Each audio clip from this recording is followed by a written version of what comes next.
اور جی قرآن میں لکھا ہوا ہے کہ قرآن پڑھ کے لوگ گمراہ ہو جائیں گے. استغفر اللہ.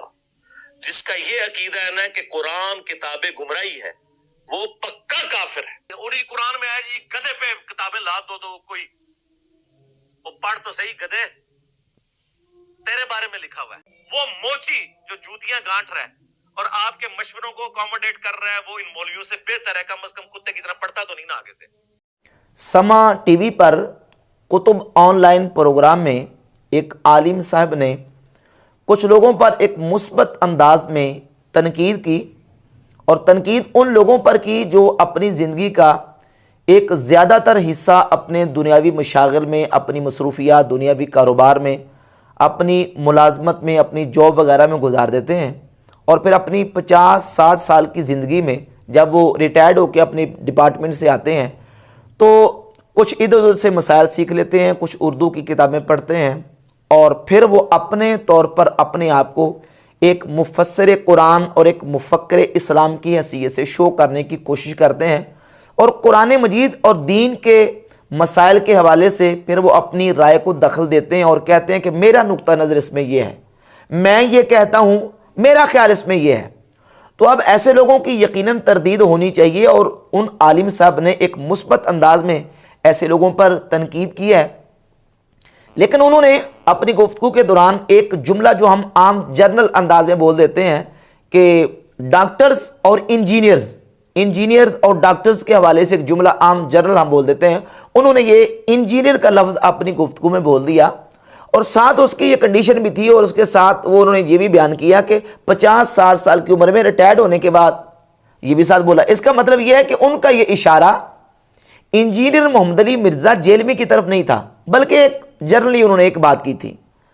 پھر وہ جو اس پروگرام کے ہوسٹ ہیں بلال قطب صاحب، انہوں نے کیا کیا کہ کہا کہ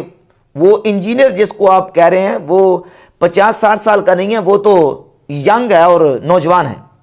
حالانکہ نہ ان عالم صاحب کا انجینئر جیلمی کی طرف اشارہ تھا اور نہ ان کا یہ مقصود تھا، لیکن بلال قطب صاحب جو ہوسٹ ہیں انہوں نے جو نا وہ مرزا جیلمی کی طرف اشارہ کر دیا، اور مرزا جیلمی کو اس پہ موقع چاہیے تھا اس طرح کا. اس نے کیا کیا کہ 34 منٹ کا ایک کلپ ریکارڈ کروا کے اپلوڈ کر دیا اپنے یوٹیوب چینل پہ، اور پھر وہ جو علماء کے خلاف جس انداز سے اپنے سابقہ روش اور طریقے کے مطابق مرزا جیلمی زبان تان دراز کرتا ہے اور نازیبا اور سوقیانہ اور بازاری الفاظ استعمال کرتا ہے، وہ اس نے اس انداز سے گفتگو علماء کے خلاف کی ہے. سب سے پہلے بنیادی طور پر یہ سمجھیں کہ جہاں تک ان عالم صاحب کا یہ کہنا کہ یہ لوگ جو ہیں وہ مفکر اسلام بن کے بیٹھ جاتے ہیں اور پھر دین کے مسائل میں اور قرآن کے اندر اپنی رائے کو دخل دیتے ہیں،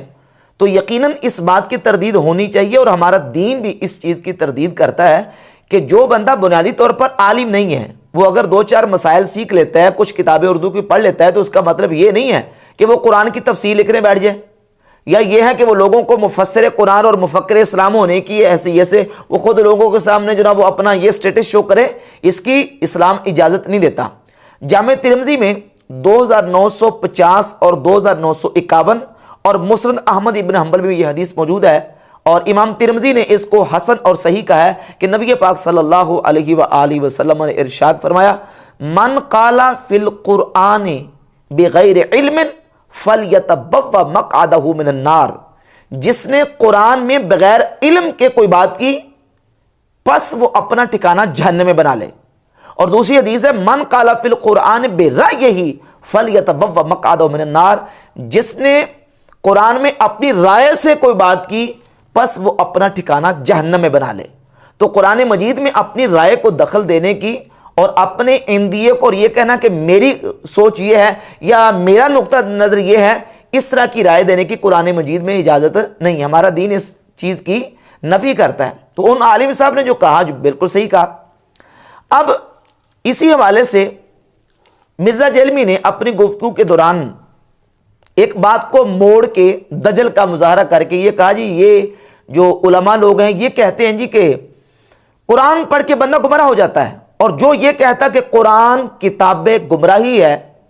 وہ پکا کافر ہے. اب اس جملے کو دیکھیں کہ جو کہتا کہ قرآن کتاب گمراہی ہے، مجھے بتائیں کہ کون کہتا کہ قرآن کتاب گمراہی ہے؟ دیوبندی کہتے ہیں، وہابی کہتے ہیں، شیعہ کہتے ہیں، سنی کہتے ہیں، قادیانی کہتے ہیں، کون کہتا ہے کہ قرآن کتاب گمراہی ہے؟ کون کہتا ہے؟ قرآن کو کتاب گمراہی کوئی کہتا ہے؟ تو پھر یہ جملہ بنانے کا مقصد کیا ہوا؟ بے شک جو قرآن کو کتاب گمراہی کہے وہ کافر، لیکن کہتا کون ہے؟ ہاں، بات یہ ہے کہ قرآن مجید کو پڑھ کے وہ لوگ جو قرآن کو پڑھنے کے دعوے دار ہیں لیکن قرآن کا صحیح مفہوم چھوڑ جاتے ہیں، اور جو صحیح مطلب، منشا اور مراد ہے قرآن مجید کی، اس کو چھوڑ کے اپنا اس میں ایڈیشن کرتے ہیں اور اپنا مطلب اور اپنا جو مفہوم ہے اس میں مانوی تعریف کر کے گھسیڑنے کی کوشش کرتے ہیں، وہ یقیناً قرآن پڑھنے کے باوجود بھی گمراہ ہوتے ہیں۔ اس کی مثالیں 20 احادیث طیبات آپ پڑھ لیں، قرآن مجید کی آیات اس بات کا واضح بیان کرتی ہیں کہ جو یا تو سرے سے قرآن کو مانتے نہیں، وہ بھی ہدایت حاصل نہیں کرتے، اور جو قرآن کو پڑھتے تو ہیں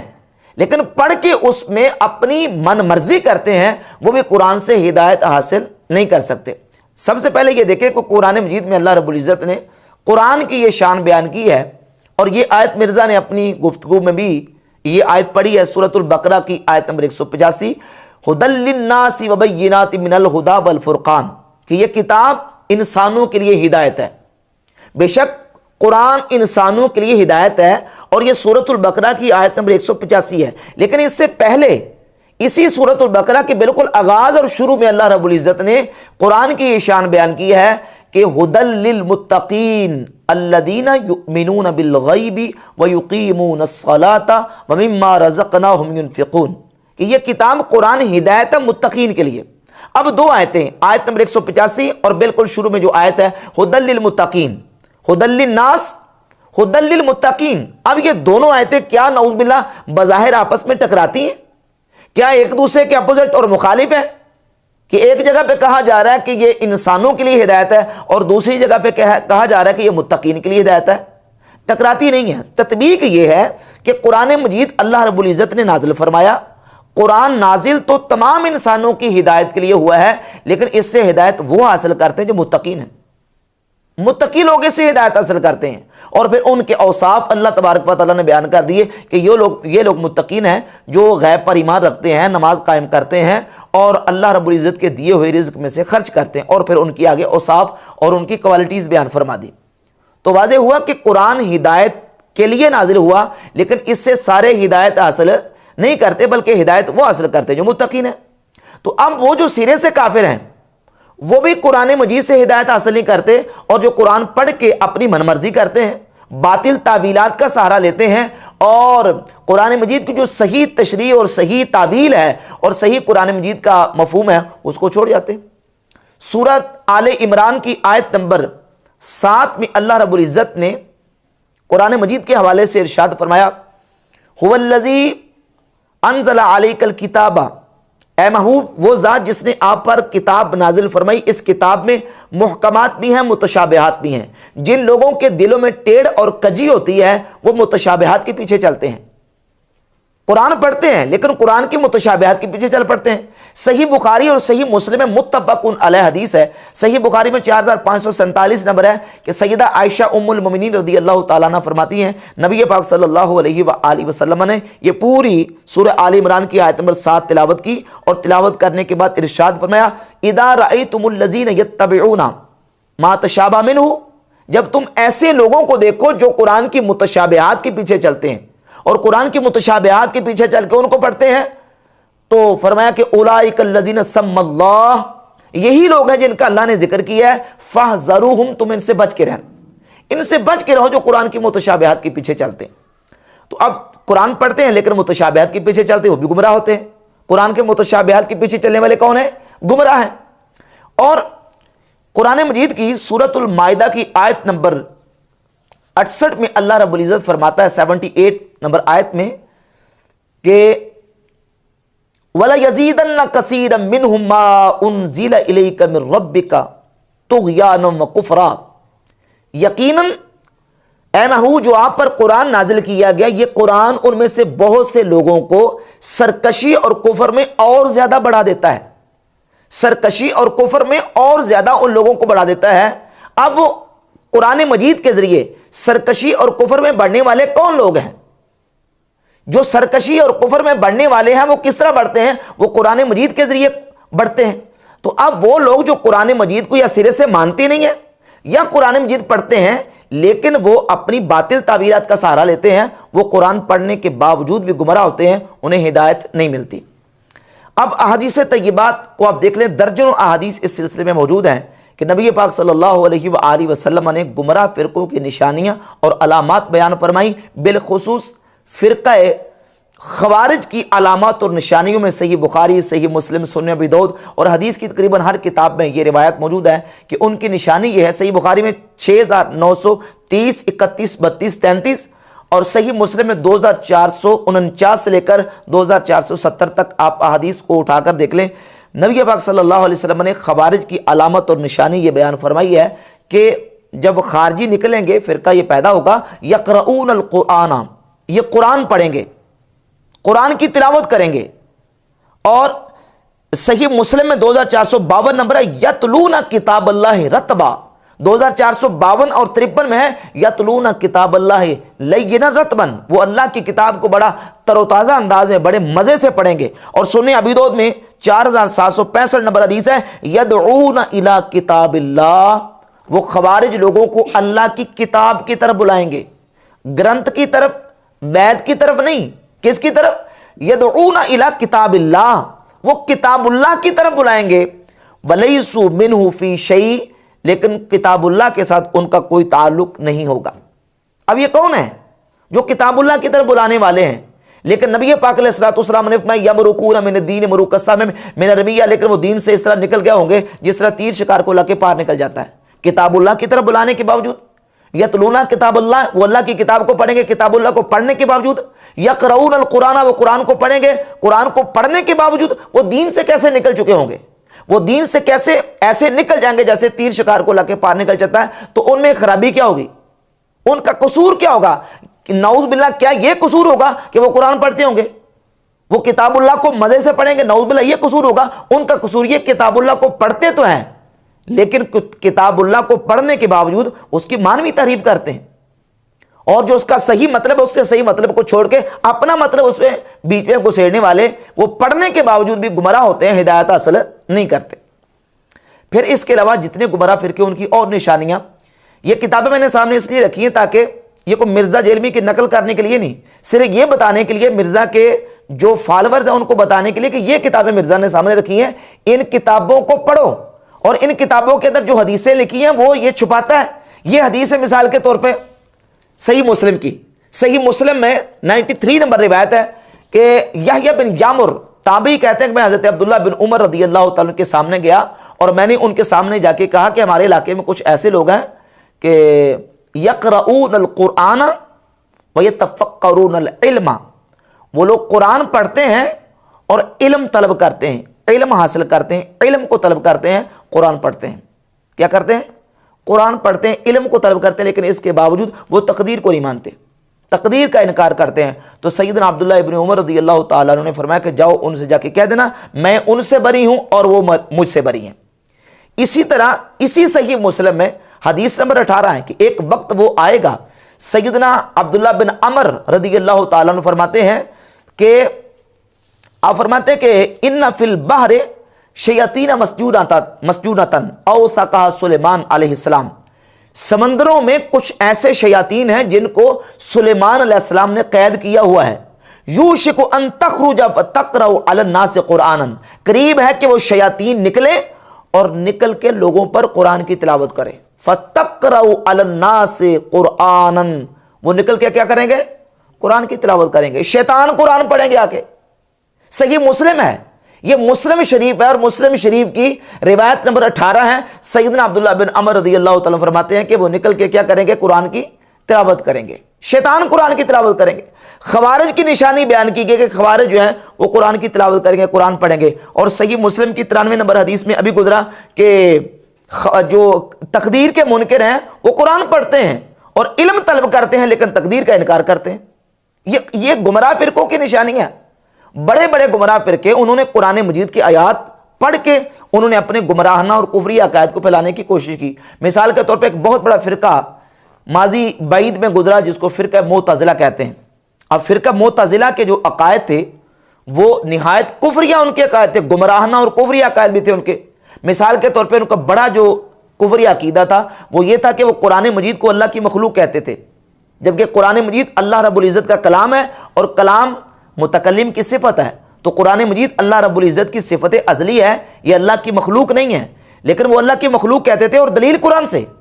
حوالے قرآن کے دیتے تھے کہ دیکھیں قرآن میں اللہ تبارک و تعالیٰ فرماتا ہے انا انزلناہ فی لیلۃ القدر انا انزلناہ قرآنا عربیا،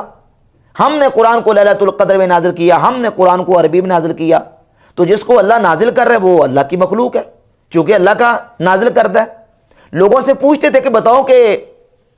یہ قرآن شے ہے کہ نہیں، لوگ کہتے ٹھیک ہے شے ہے، تو وہ قرآن کی آیت پڑھ کے حوالہ دیتے کہ اللہ خالق کل شیء،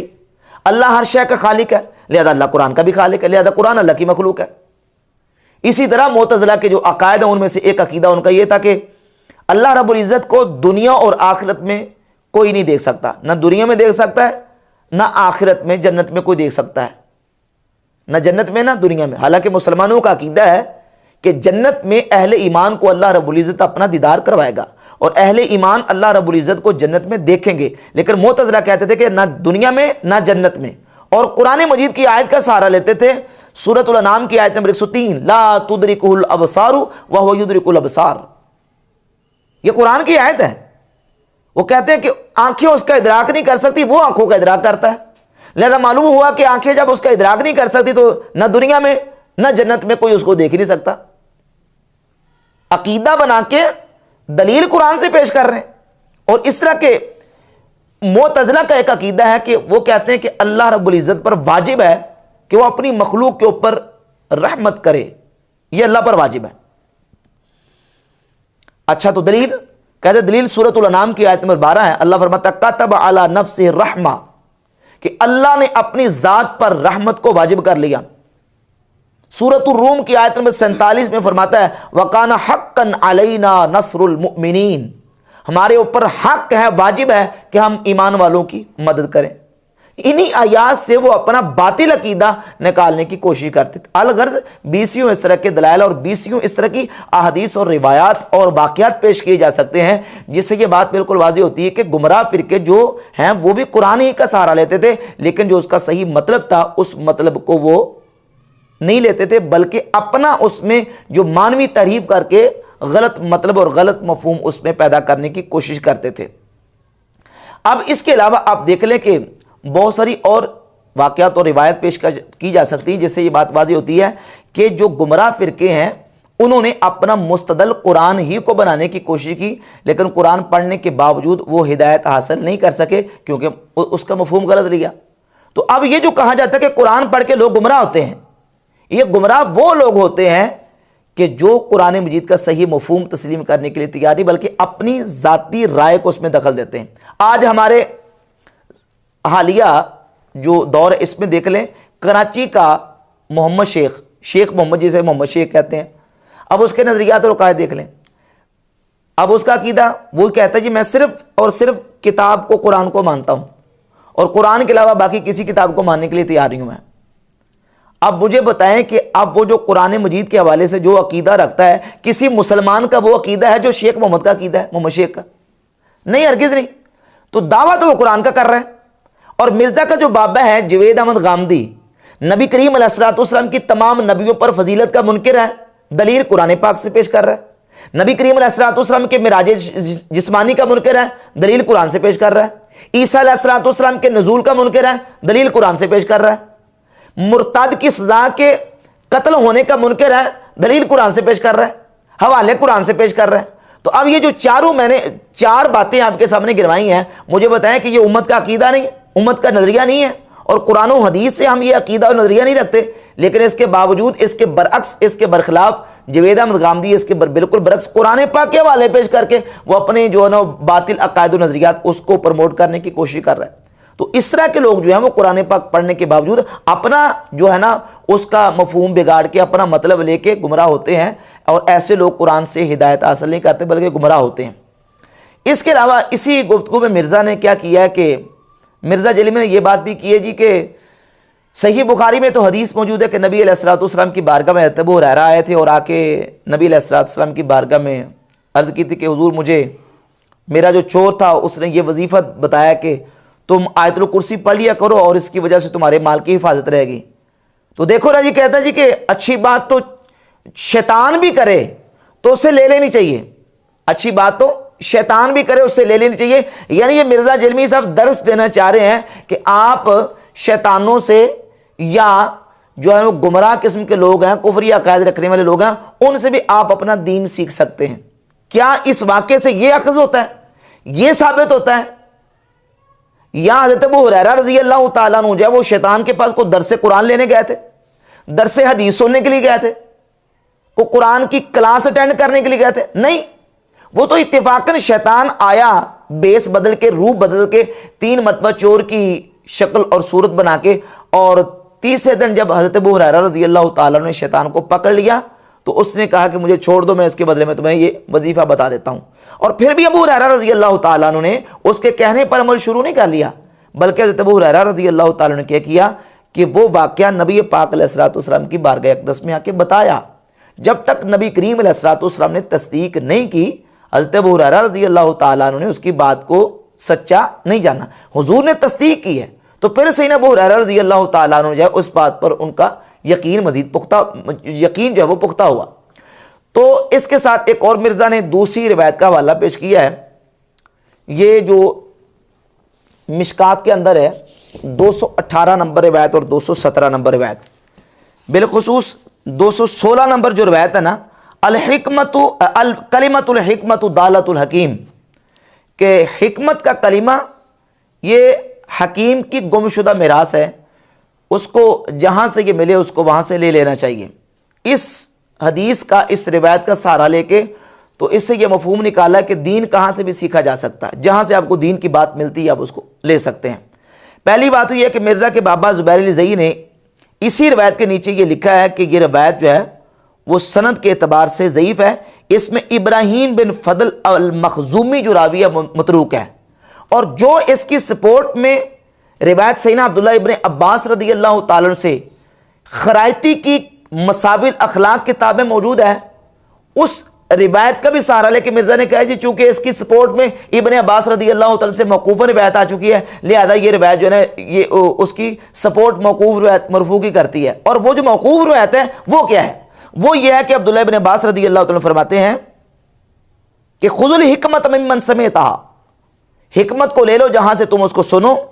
فإن الرجل ينطق بالحکمت وليس من أهلها فتكون كالرمية خرجت من غیر رام۔ وہ فرماتے ہیں کہ بعض کا اس طرح ہوتا ہے کہ بندہ اس حکمت اور دانائی کے کلمہ کہنے کا اہل نہیں ہوتا، یعنی وہ اننے جوگا نہیں ہوتا کہ وہ اتنی بڑی بات کر سکے، لیکن اتفاقاً اس کے منہ سے ایسے کہ جیسے بغیر پھینکے تیر نکل جائے، یعنی آپ پھینکنا نہیں چاہتے تیر، لیکن تیر آپ کے ہاتھ سے چھوٹ کے نکل گیا۔ ایسے ہی کبھی کبھی جو نامعقول شخص ہوتا ہے اس کے منہ سے بھی کوئی اچھی بات، حکمت کی بات نکل آتی ہے، تو یہ کہہ کے رد نہیں کر سکتے کہ یہ نامعقول شخص ہے لہذا اس سے حکمت صادر نہیں ہو سکتی اور ہم نے اس کی بات کو نہیں لینی۔ اس کا یہ مطلب نہیں ہے کہ آپ دین لینے کے لیے جو ہے وہ نامعقول لوگوں کے پاس چلے جائیں یا گمراہ لوگوں کے پاس چلے جائیں۔ یہی صحیح مسلم پڑھی ہے مرزا کے ٹیبل کے اوپر، اور صحیح مسلم میں روایت نمبر 26 موجود ہے، امام مسلم رحمۃ اللہ تعالی علیہ اس کو لے کے ہے کہ سیدنا امام محمد بن سیرین فرماتے ہیں ان ھذا العلم دین فانظروا امن تاخذون دینکم، یہ علم دین ہے، فانظروا امن تاخذون دینکم، تم یہ دیکھو کہ اپنا دین کہاں سے لے رہے ہو، فانظروا امن تاخذون دینکم، تم یہ دیکھو کہ اپنے دین کہاں سے حاصل کر لے ہو۔ تو دین کے حاصل کرنے کے لیے یہ دیکھنا پڑے گا کہ یہ بندہ کون ہے، اس کا عقیدہ کیا ہے، اس کا نظریہ کیا ہے، اس کے خیالات کیسے ہیں۔ اگر اس کا نظریہ اور عقیدہ خراب ہے تو اسے دین لینے کی اجازت نہیں ہے۔ اور پھر روایت نمبر 27 لے کے ہے کہ امام ابن سیرین رحمۃ اللہ علیہ فرماتے ہیں کہ پہلے دور میں ہوتا تھا کہ راوی روایت کرنے والا اسے نہیں پوچھتے تھے کہ وہ کون ہے، لیکن لما وقعت الفتنہ قالوا سموا لنا رجالکم، جب فتنہ واقع ہوا تو پھر پوچھا جانے لگا کہ یہ روایت کون کر رہا ہے، فَيُنظَرُ إِلَىٰ أَهْلِ السُّنَّةِ فَيُؤْخَذُ حَدِيثُهُمْ، دیکھا جاتا کہ اس حدیث کو بیان کرنے والا کون ہے. اگر اہل سنت ہوتا تو اس کی حدیث کو لے لیا جاتا. وَيُنظَرُ إِلَىٰ أَهْلِ الْبِدْعِ فَلَا يُؤْخَذُ حَدِيثُهُم, اور اگر وہ کوئی گمراہ اور بدعتی عقیدے سے تعلق رکھتا ہوتا تو اس کی روایت کو قبول نہیں کرتے تھے. وَيُنظَرُ إِلَىٰ أَهْلِ السُّنَّةِ, اہل سنت کی طرف دیکھا جاتا. یہ نہیں دیکھا جاتا کہ اہل کلمہ ہے کہ نہیں, یعنی خارجی, معتزلی, مشبہ, مجسمہ انہی گمراہ فرقوں سے تعلق رکھتا ہے, کہا نہیں. ينظر إلى أهل السنة, اہل سنت ہے تو اس کی حدیث کو لیتے تھے, اور اگر اہل سنت نہیں ہوتا تھا اس کی حدیث کو قبول نہیں کرتے تھے. اور اسی صحیح مسلم میں روایت نمبر 32 ہے, امام عبداللہ بن مبارک رحمۃ اللہ تعالی علیہ فرماتے ہیں دعوا حدیث عمر بن ثابت, عمر بن ثابت کی حدیثوں کو چھوڑ دو. حدیثیں بیان کر رہا ہے, کہا حدیث کو چھوڑ دو. کہا کیوں؟ فرمایا اس لیے کہ انہو کان یسب السلف, یہ عمر بن ثابت سلف کو گالیاں دیتا ہے, سلف کو برا کہتا ہے, لہذا اسے حدیثیں قبول نہیں کرنی. تو اب یہی صحیح مسلم ہے نا, کہتا ہے یہ نام ہے وابی, نام ہے بابی, میں ہوں مسلم علمی کتابی. کون سی کتابیں ہیں یہ؟ کتابیں جو تمہارے سامنے پڑھی ہیں ٹیبل پہ. صحیح مسلم کی 32 نمبر روایت ہے, جس مقدمے کی تم تعریفیں کرتے نہیں تھکتے, اسی مقدمے میں امام عبداللہ بن مبارک رحمۃ اللہ کا قول لکھا ہے. وہ فرماتے ہیں دعوا حدیث عمر بن ثابت انہ کان یسب السلف, عمر بن ثابت کی حدیثیں نہیں لینی کیونکہ وہ سلف کو گالیاں دیتا ہے. جو سلف کو گالیاں دے اس سے حدیث نہیں لینی, حدیث دین ہے لیکن اس سے نہیں لینی.